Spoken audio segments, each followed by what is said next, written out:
വിദേശകാര്യ വിദഗ്ധനായിട്ടുള്ള professor Joseph Antony നമ്മോടൊപ്പം telephone ലൈനിൽ ചേരുകയാണ്. ഡോക്ടർ ജോസഫ് ആന്റണി, ഏറ്റവും ഒടുവിൽ നമുക്ക് മനസ്സിലാക്കാൻ സാധിക്കുന്നത് പാകിസ്ഥാൻ എല്ലാ തരത്തിലും വിറങ്ങലിച്ച് നിൽക്കുകയാണ്, പകച്ചു നിൽക്കുകയാണ്.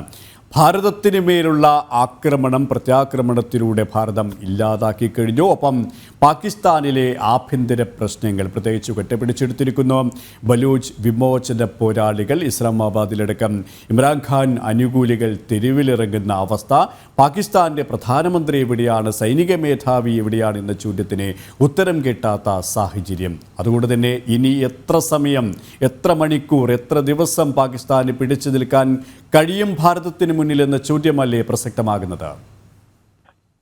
അല്ല, ഇതൊരു ദൂരക്കാഴ്ചയില്ലാത്ത, സ്വാർത്ഥ താല്പര്യം സംരക്ഷിക്കുന്നതിന് വേണ്ടി ഇടുങ്ങിയ ചിന്താഗതിക്കാരനായിട്ടുള്ള ഒരു സേനാ നായകൻ എന്ന പേരിന് പോലും അർഹമല്ലാത്ത ഒരു തീവ്രവാദ നിലപാടുകാരനായിട്ടുള്ള ഒരു ജിഹാദി ജനറലിന്റെ സ്വയം കൃതാനർത്ഥമാണ് വാസ്തവത്തിൽ നമ്മുടെ പഹൽഗാം ആക്രമണവും ഇപ്പൊ ഇന്ത്യ പാകിസ്ഥാൻ സംഘർഷവും.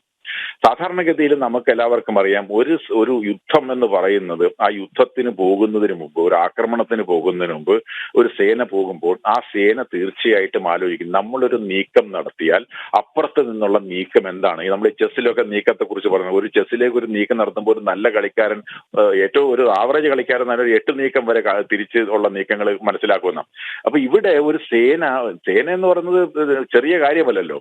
കോടിക്കണക്കിന് രൂപയുടെ ചെലവും ജീവിതവും മനുഷ്യന്റെ ജീവിതങ്ങളും രാഷ്ട്രത്തിന്റെ ഭാവിയും എല്ലാം അപകടത്തിലാവുന്ന ഒരു നീക്കത്തിലേക്കാണ് ഒരു യുദ്ധം എന്ന് പറയുന്നത്.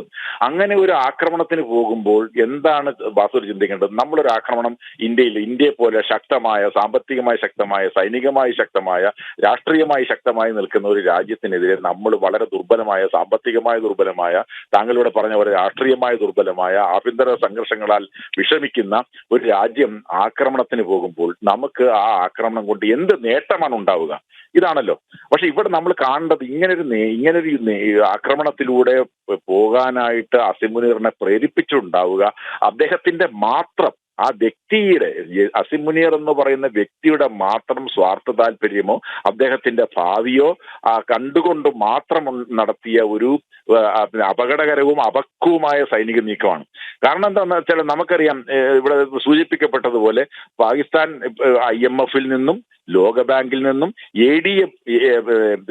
ഏഷ്യൻ ഡെവലപ്മെന്റ് ബാങ്കിൽ നിന്ന്, ADB-യിൽ നിന്നും വരെ ലോൺ എടുത്താണ് ആ രാജ്യം മുന്നോട്ട് പോയിക്കൊണ്ടിരിക്കുന്നത്. അതായത് നിത്യനിദാന ചെലവുകൾക്ക് ഒരാഴ്ചക്കൊക്കെ ഉള്ള വസ്തുക്കൾ വിദേശത്ത് നിന്ന് ഇറക്കുമതി ചെയ്യാൻ മാത്രമുള്ള വിദേശ നാണയ ശേഖരമുള്ള ഒരു രാജ്യമാണത്. എന്ന് മാത്രമാണോ, ഇവിടെ സൂചിപ്പിക്കപ്പെട്ടതുപോലെ ബലൂചിസ്ഥാൻ ലിബറേഷൻ ആർമി അവിടെ ഭീകരമായ ആക്രമണം നടത്തിക്കൊണ്ടിരിക്കുന്ന ഒരു ട്രെയിൻ തന്നെ കഴിഞ്ഞ മാസം അവർ എടുത്തുകൊണ്ട് പോയി ആക്രമണങ്ങൾ നടത്തിയ 2 ഭാഗത്തു നിന്ന് 66 പേരോളം മരിച്ചു. ഇന്നലെ 14 പേരെ BLA കൊന്നു.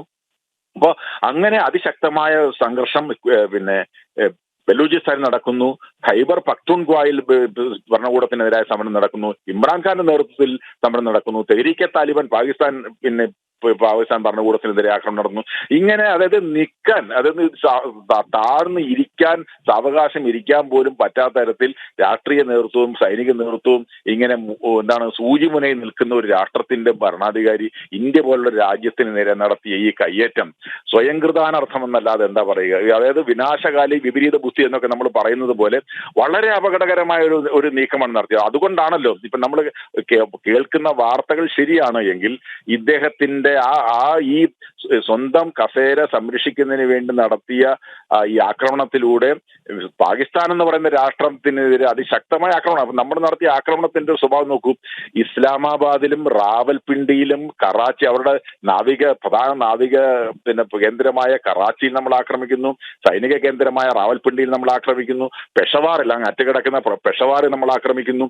അങ്ങനെ ഈ പാകിസ്ഥാനിൽ എവിടൊക്കെ അടിക്കണമെന്ന് ആഗ്രഹിക്കുന്നു അവിടൊക്കെ യാതൊരു ബുദ്ധിമുട്ടുമില്ലാതെ ആക്രമണം നടത്താൻ കഴിയുന്ന തരത്തിലേക്ക് നമ്മൾ മാറിയിട്ടുണ്ടെന്ന് ഈ കഴിഞ്ഞ കുറച്ച് ദിവസത്തിനുള്ളിൽ നമ്മൾ തെളിയിച്ചിട്ടുണ്ട്. അപ്പൊ അതിലൂടെ എന്താ സംഭവിച്ചത്? ഇന്നലെ ഇവിടെ നമ്മുടെ മാധ്യമങ്ങളെല്ലാം കാണിക്കണ്ടേ, ഒരു പാകിസ്ഥാൻ പാർലമെന്റിൽ മുൻമന്ത്രിയായിരുന്ന ഒരു MP കരയുകയാണ്. നമുക്ക് ഈ ഇന്ത്യ എന്ന് പറയുന്ന രാജ്യത്തോട് എതിർത്ത് നിൽക്കാൻ നമുക്ക് കഴിയത്തില്ല, നമ്മുടെ രാജ്യത്തിന് ദൈവത്തിന് മാത്രമേ രക്ഷിക്കാൻ കഴിയൂ എന്ന് പറയുന്ന തരത്തിൽ, വിലപിക്കുന്ന തരത്തിലേക്ക് അവിടുത്തെ രാഷ്ട്രീയ നേതൃത്വം മാറിയിട്ടുണ്ട്. അങ്ങനെ ആ രാഷ്ട്രീയ നേതൃത്വത്തിന് വിലപിക്കാൻ മാത്രമേ കഴിയൂ, മറ്റൊന്നും കഴിയത്തില്ല. കാരണം അസിം മുനീർ പോലെയുള്ള ഭരണാധികാരി തെരഞ്ഞെടുപ്പിൽ ഇടപെട്ടുകൊണ്ട് വിജയിപ്പിച്ച ആളിലാണ് കൂടുതലും പാകിസ്ഥാൻ പാർലമെന്റിൽ ഇരിക്കുന്നത്. അപ്പൊ അതായത് ഇമ്രാൻഖാന്റെ പാർട്ടി ഒഴികെയുള്ള ആളുകൾ. അപ്പൊ അങ്ങനെയുള്ള ഈ സ്വന്തം താല്പര്യം സംരക്ഷിക്കുന്നതിന് വേണ്ടിയിട്ട് ജനാധിപത്യത്തെ പോലും അട്ടിമറിച്ചുകൊണ്ട് അവിടെ കൊണ്ടുവച്ചിരിക്കുന്ന രാഷ്ട്രീയ നേതൃത്വത്തിന് അസിം മുനീർ എന്ന് പറയുന്ന ഒരു ഭരണാധികാരിയെ ഒന്നും ചെയ്യാൻ കഴിയത്തില്ല. അവിടെ ഇനി രക്ഷിക്കാൻ കഴിയുന്നപ്പോ ഒന്നുകിൽ അത് പാർലമെന്റ് അംഗം പറഞ്ഞോട് ഭാവി ഇനി എന്ത് എന്നുള്ള ചോദ്യവും നിർണായകമാവുകയാണല്ലേ. പ്രത്യേകിച്ച് ലോകരാഷ്ട്രങ്ങൾ പോലും കൈയൊഴിഞ്ഞ ഒരവസ്ഥയിലേക്ക് പാകിസ്ഥാൻ എത്തിയിരിക്കുന്നു. കാരണം ഭീകരവാദത്തിനെതിരായ ഭീകരതയ്ക്കെതിരായ ഭാരതത്തിൻ്റെ പോരാട്ടത്തിനാണ് ലോകത്തെ വൻ ശക്തികളടക്കം പിന്തുണ പ്രഖ്യാപിച്ചു കഴിഞ്ഞത്. തുർക്കിയുടെ സഹായം മാത്രമാണ് പാകിസ്ഥാൻ ഇപ്പോൾ ലഭ്യമായി കഴിഞ്ഞത്. പരോക്ഷമായൊരു പിന്തുണ ചൈനയുടെ ഭാഗത്തിനുമുണ്ട്. എങ്കിലും പ്രത്യക്ഷമായൊരു പിന്തുണ ഇപ്പോഴും ചൈന നൽകി കഴിഞ്ഞിട്ടില്ല എന്നാണ് നമുക്ക് മനസ്സിലാക്കാൻ സാധിക്കുന്നത്. അവർ കൃത്യമായ രീതിയിലുള്ള നിരീക്ഷണം നടത്തുകയാണ് അവരുടെ ഭാരതത്തിൻ്റെ ഭാഗത്തുനിന്നായാലും പാകിസ്ഥാൻ്റെ ഭാഗത്തുനിന്നായാലും. അതായത് തീർത്തും ഒറ്റപ്പെട്ടു പോയി കഴിഞ്ഞ പാകിസ്ഥാൻ്റെ ഇനിയുള്ള നീക്കം, ഭാവി, അത് വലിയൊരു ചോദ്യചിഹ്നം തന്നെയാണല്ലേ? അല്ല, തീർച്ചയായിട്ടും നമ്മൾ കാണേണ്ട ഒരു കാര്യം, ഈ ഇന്ത്യയുടെ അയൽഭാഗത്ത് കിടക്കുന്ന ഒരു രാജ്യമാണ് പാകിസ്ഥാൻ. ഇങ്ങനെയുള്ള ഒരു രാജ്യത്തെ ഈ അമേരിക്ക പോലും ഇത്തരം ഘട്ടത്തിൽ അമേരിക്ക പോലും സഹായിച്ചാൽ പോലും അവരെ രക്ഷപ്പെടുത്താൻ കഴിയില്ല. കാരണം ഒരു രാജ്യത്തിന് സഹായിക്കാൻ കഴിയുന്ന ഒരു പരിമിതിയുണ്ട്. ആ പരിമിതിക്കകത്ത് തന്നെ സഹായിക്കാൻ കഴിയും. നമ്മളെന്ന് പറഞ്ഞാൽ സർവ്വസന്നാഹങ്ങളോടും കൂടി ഏറ്റവും ചുരുങ്ങിയത് കഴിഞ്ഞ ഒരു 10 വർഷമെങ്കിലുമായി നമ്മുടെ സൈനിക രംഗത്തെ ശക്തിപ്പെടുത്താനും ആധുനികവൽക്കരിക്കാനും പുതിയ S-400 ട്രയംഫ് മിസൈൽ പോലെയുള്ള മിസൈലുകൾ വാങ്ങിക്കാനും ഇസ്രായേലിൽ നിന്നും പിന്നെ ഡ്രോൺസുകൾ വാങ്ങിക്കാനും അങ്ങനെ ലോകത്തിന്റെ ഫ്രാൻസിൽ നിന്ന് റഫാൽ വിമാനം വാങ്ങാനും അങ്ങനെ അതായത് നമ്മൾ നേരിടുന്ന ചില വെല്ലുവിളികളുണ്ട്. ആ വെല്ലുവിളി പ്രധാനമായിട്ടും പാകിസ്ഥാനിൽ നിന്നാണ്, ചൈനയിൽ നിന്നുമുള്ള വെല്ലുവിളികളുണ്ട്. പക്ഷേ ഈ ചൈനയിൽ നിന്നും നമ്മൾ നിരന്തരമായ ഈ തരത്തിലുള്ള വെല്ലുവിളികളും കടന്നാക്രമണങ്ങളും നമ്മൾ നേരിടുന്നില്ല. ഒക്കേഷണലി 2020 ഉണ്ടായ സംഭവം ഒഴികെ. അപ്പൊ ഈ പാകിസ്ഥാനാണ് വാസ്തവത്തിൽ നമ്മളെ നിരന്തരം വേദനിപ്പിച്ചുകൊണ്ടിരിക്കുന്ന ഈ 1000 മുറിപ്പെടുത്തലുകളിലൂടെ വേദനിപ്പിച്ചുകൊണ്ടിരിക്കുന്നൊക്കെ പറയുന്ന പോലെ അങ്ങനെ മുറിപ്പെടുത്തിക്കൊണ്ടിരിക്കുന്ന രാജ്യം, ആ രാജ്യത്തെ നമുക്ക് നേരിടേണ്ടതുണ്ട്. അതൊരു വലിയ വെല്ലുവിളിയാണ്. അതിനു വേണ്ടിയിട്ടാണ് നമ്മൾ റഫാൽ വിമാനം പോലെയുള്ള ആധുനിക വിമാനങ്ങൾ വാങ്ങിക്കുന്നു.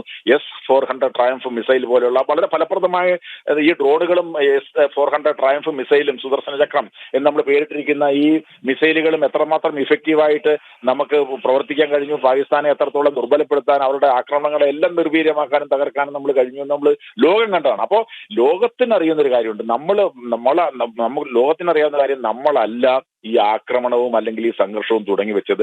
വളരെ സമാധാനപരമായി പോയിക്കൊണ്ടിരുന്ന, വളരെ നോർമാലിറ്റിയിലേക്ക് പോയിക്കൊണ്ടിരുന്ന കാശ്മീർ എന്ന് പറയുന്ന സംസ്ഥാനം, യൂണിയൻ ടെറിട്ടറി, ആ പ്രദേശത്ത് സൗന്ദര്യം ആസ്വദിക്കാൻ എത്തിയ ആളുകൾ, ഇന്ത്യക്കാരായിട്ടുള്ള വിവിധ സംസ്ഥാനങ്ങളിൽ നിന്നുള്ള ആളുകൾ അവിടെ അവർ നിൽക്കുമ്പോൾ ഈ സർവ്വതരത്തിലുള്ള ആധുനിക വെപ്പൺസും കൂടിയിട്ട് ഭീകരർ വരികയും അവരെ നമുക്കറിയാം സാധാരണഗതിയിൽ ഈ ആക്രമണങ്ങൾ നടത്തുമ്പോൾ ഈ IED വെച്ച് ദൂരെ നിന്ന് പിന്നെ ആക്രമണം നടത്തി കൊല്ലുന്നു, അല്ലെങ്കിൽ വെടിവെച്ച് കൊല്ലുന്നു, ദൂരെ നിന്ന് വെടിവെച്ച് കൊല്ലുന്നു, അല്ലെങ്കിൽ ബോംബിട്ട് കൊല്ലുന്നു, ഡ്രോൺസ് ഉപയോഗിച്ച് കൊല്ലുന്നു.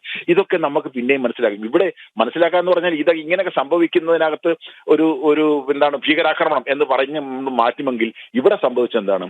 ഇവിടെ സംഭവിച്ചത് ഈ ഭീകരന്മാർ വന്നു കയറി ആളുകളെ മാറ്റി നിർത്തി, മതത്തിന്റെ പേരിൽ മാറ്റി നിർത്തി, അതിൽ പുരുഷന്മാരെ മാത്രം മാറ്റി നിർത്തി, അവരുടെ ഭാര്യയുടെ മുന്നിൽ, മകളുടെ മുന്നിൽ, പിന്നെ അങ്ങനെയുള്ള ബന്ധുക്കളുടെ മുമ്പിൽ വെച്ച് കോൾഡ് ബ്ലഡഡ് മർഡർ എന്ന് പറഞ്ഞാൽ ഈ വളരെ നിഷ്ഠൂരമായി കൊലപ്പെടുത്തുന്ന തരത്തിലേക്ക് വന്നു. ഇത് പിന്നെ എന്തിനു വേണ്ടിയിട്ടാണ് ഇത് ചെയ്തത്? എന്തിനു വേണ്ടിയിട്ടാണ് പാകിസ്ഥാൻ ചെയ്തത്? പാകിസ്ഥാൻ ചെയ്തതെന്ന് വെച്ചാൽ പാകിസ്ഥാൻ പിന്നെ ഇന്ത്യ എന്ന് പറയുന്ന രാജ്യം സമാധാനത്തോടെ മുന്നോട്ട് പോകുന്നത് ഒട്ടും ഇഷ്ടപ്പെടാത്ത ഒരു രാജ്യമാണ്. അതിന്റെ ഒറ്റ കാരണം കൊണ്ടാണല്ലോ. അപ്പൊ അങ്ങനെ നമ്മുടെ പൗരന്മാരായിട്ടുള്ള നിരപരാധികളായിട്ടുള്ള നോൺ കോമ്പാറ്റന്റ് ആയിട്ടുള്ള പൗരന്മാരെ വധിക്കുമ്പോൾ ഏത് രാജ്യത്തിനാണ് കൈയും കെട്ടി നോക്കിയിരിക്കാൻ കഴിയുക? തീർച്ചയായിട്ടും അതിശക്തമായി പ്രതികരിക്കേണ്ട ഉത്തരവാദിത്വം നമുക്കുണ്ട്. അങ്ങനെ പ്രതികരിക്കുമെന്ന് നമ്മൾ പ്രഖ്യാപിക്കുകയും ആ പ്രതികരണം ലോകത്തെ ഒട്ടാകെ നമ്മൾ പറഞ്ഞ് ബോധ്യപ്പെടുത്തുകയും അവരത് കൺവിൻസ്ഡ് ആവുകയും ചെയ്തു. അതുകൊണ്ടാണ് ഇവിടെ താങ്കൾ സൂചിപ്പിച്ച പോലെ ഒരു ലോകരാജ്യത്തിനും ഈ പാകിസ്ഥാനെ രക്ഷപ്പെടുത്താൻ, ദൈവത്തിന് പോലും രക്ഷപ്പെടുത്താൻ കഴിയാത്ത തരത്തിൽ ഈ പാകിസ്ഥാനെ കൊണ്ട് എത്തിച്ചത് അസിം മുനീറാണ്. അതുകൊണ്ടാണ് ഇവരിപ്പോ ഈ പ്രയാസമെല്ലാം അനുഭവിക്കുന്നത്. അതായത് ഇന്ത്യ ആഗ്രഹിക്കുന്ന നമ്മുടെ പ്രധാനമന്ത്രി നമ്മുടെ സേനയ്ക്ക് നൽകിയെന്ന പോലെ നിങ്ങൾക്ക് എങ്ങനെ അടിക്കണം.